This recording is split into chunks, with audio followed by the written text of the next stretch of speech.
Konnichiwa. Today we're going to talk about cheating with kanji. Do I mean that literally? Yes, I do. There are ways of cutting short the whole process of learning kanji by cheating. And it can be a very good idea to use them. A lot of people are very intimidated by Japanese kanji.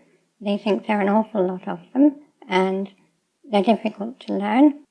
And they make a much, much bigger task out of learning to write a language than just learning a couple of alphabets, even though you've got to do that as well. And of course they're right. But we can cut this task down to size if we approach it pragmatically and if we don't mind cutting a few corners. Now, what do I mean by that? The traditional approaches to kanji, including Heisig, which is the one favoured by many schools of Japanese immersion, were essentially designed for the pre-digital age. Heisig's method was published in the 1980s when there were no smartphones, no tablets, and personal computers were crude, slow devices that most people didn't even possess. This meant, in practical terms, that the way we interacted with kanji hadn't changed for 1,000 years. If you wanted to do anything with them other than read them, you had to use a pen or a pencil or a crayon or one of those other long things that fit into human fingers.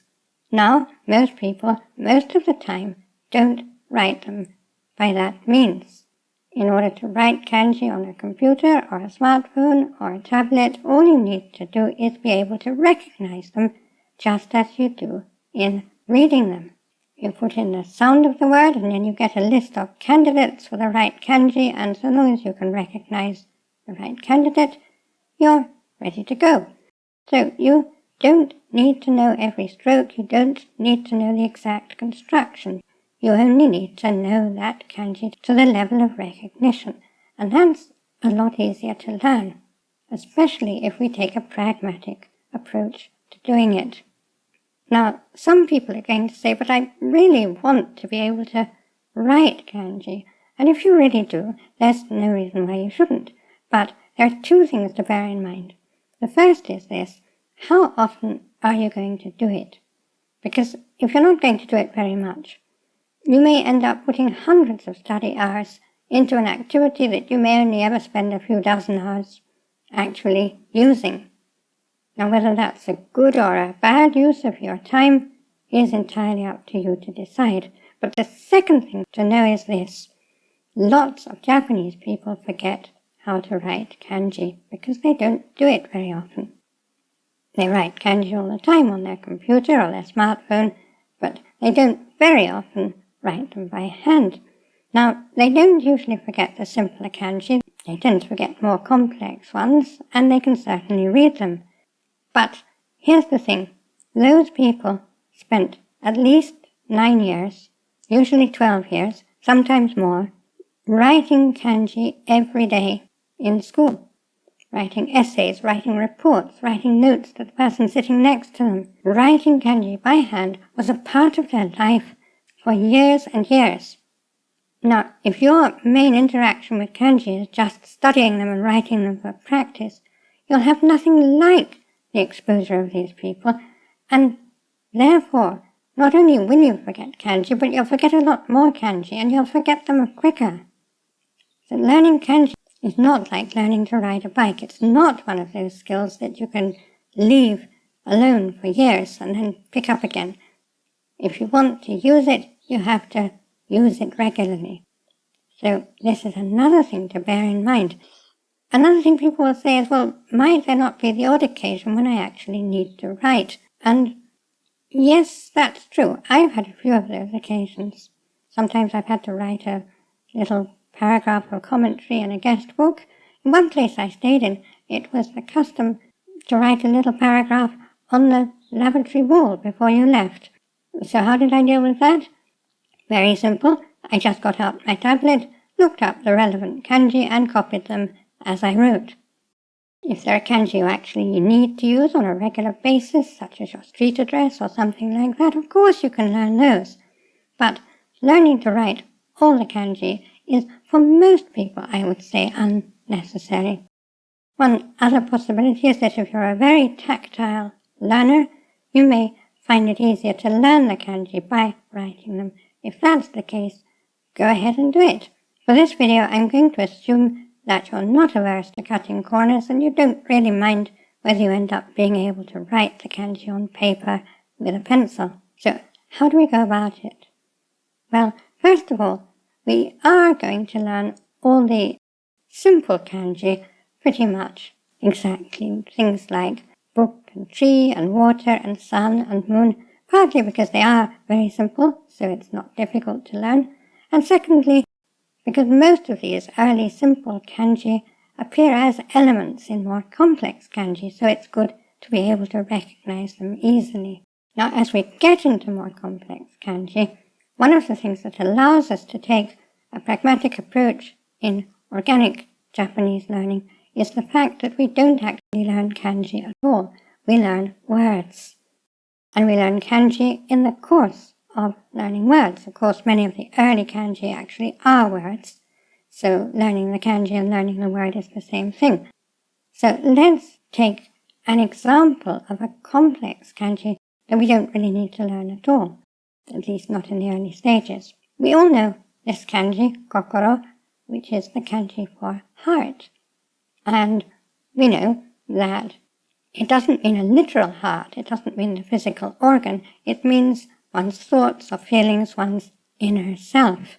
If one wants to talk about the literal heart, the physical organ, we use this word, which is shinzo. Now, when I first learnt this word, shinzo, I didn't learn the second kanji at all, or barely. I simply observed that the first kanji is kokoro, which I knew, and that the second kanji is pretty complicated, and it has a moon on the left-hand side. Lots of kanji for body parts have the moon on the left-hand side, because the moon can also mean flesh. So the word koshi, hip, has a moon on the left-hand side. Ude, arm, has a moon on the left-hand side. And this complicated one here also had the moon on the left-hand side. I knew that a physical heart was shinzo, and I knew that the kanji for it was kokoro, followed by a complicated kanji with the moon on the left-hand side, and that's all I needed to know. I knew shinzo when I saw it. Now, are we ever going to need this second kanji, zo? Yes, we are. Later on, we'll need it for things like liver and kidney and pancreas and hepatitis. But those aren't the kind of words that we should be learning early on, if we are doing what I call walk before you run Japanese. Now, this is the opposite of the kind of Japanese you learn at university. At university, you learn how to discuss things like your academic major before you would be able to have a 2-minute conversation with a 5-year-old. In organic Japanese, we mostly use reasonably simple anime, books, games to start with, because we're building our vocabulary from the ground up, not from the ceiling down.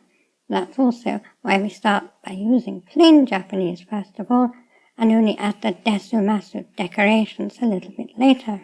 Now, if in the course of our everyday use of Japanese we do happen to come across words like pancreas or hepatitis, in most cases we shouldn't be learning them, because these are words that we're only likely to encounter maybe once in a year. And the strategy for organic Japanese, the purpose of learning words, is to increase our input ability. So rather than feeling guilty about not putting every word into our Anki, not trying to learn every word we encounter, we should be feeling good about it, because this is the correct strategy. In the early stages of organic Japanese learning, what we're trying to do is increase our input. Now, if we increase the speed of our input, we are increasing the amount that we're inputting in the time available to us. So rather than just try to learn every word, we try to learn the words that will be used in the relatively near future. So if you're reading a book where somebody is suffering from hepatitis, and this is an important part of the book, then of course we'll learn it. Quite early on, I had a friend in Japan who had to go for dialysis 3 times a week, and because of that, the word toseki, dialysis, came up relatively often in conversation, so of course I learned it. But if there isn't a special reason for learning specialized words like this, we should be putting them on the back burner because they're not going to increase our ability to input at a rapid rate. Now, somewhat later, I came across this word, which is kura, which means storehouse or warehouse, and I did want to learn this word. And a little time after that, the next time I came across Shinzo, I think it might have been, I noticed that this complicated second kanji of Shinzo is, in fact, kura. Now, the way I learned kura was that I simply broke it down. As you see, it has, and the elements I see here are a rose, a hillside, a spear, and a princess. Now, the princess actually, it would probably be more etymologically correct to call it a slave or a government minister, but since this is the main element in the kanji hime, princess, other than the one that just means female, I always think of this as the princess, and that does nicely for my kanji mnemonics. So we have the princess under the hillside with a spear and a rose.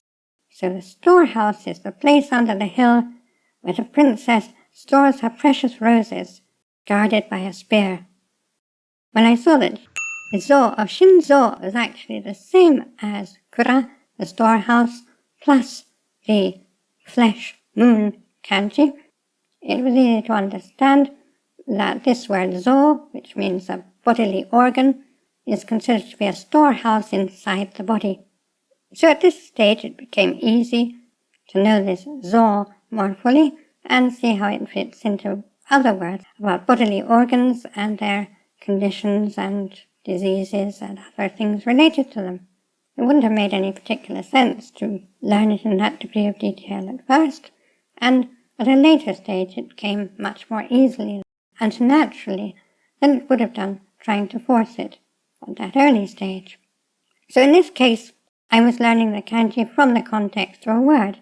In other cases, we may use other strategies, and in some cases we're going to find that we recognize a kanji pretty easily without a mnemonic. We just happen to know that kanji when we see it. And when that's the case, it's not necessary to make a mnemonic. If you can understand it and recognize it, then you should do so. Take advantage of the fact that you can. But then there are cases when you may later come across a kanji that you keep mixing up with that one. And I've already dealt with that in another video.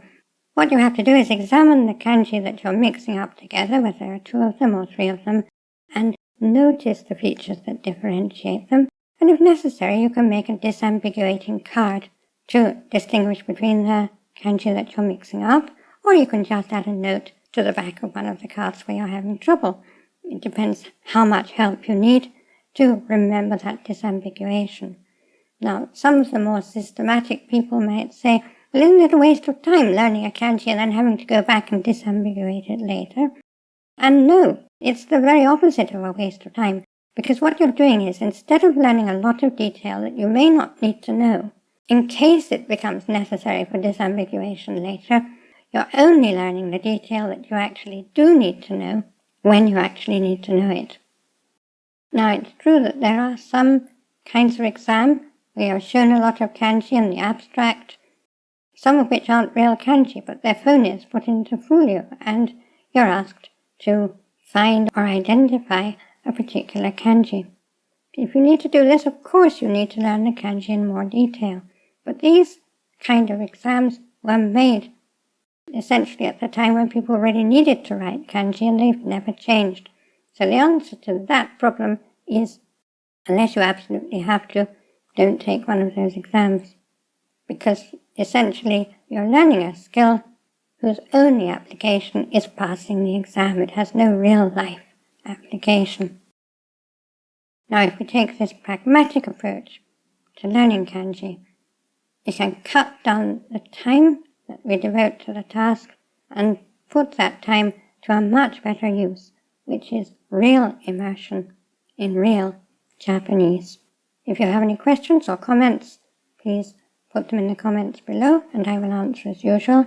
I'd like to thank my Gold Kokeshi patrons, my producer angels who make these videos possible, and all my patrons and supporters on Patreon and everywhere. And I'd like to thank you for attending this lesson. Korekara mo yoroshiku onegai shimasu. Class dismissed.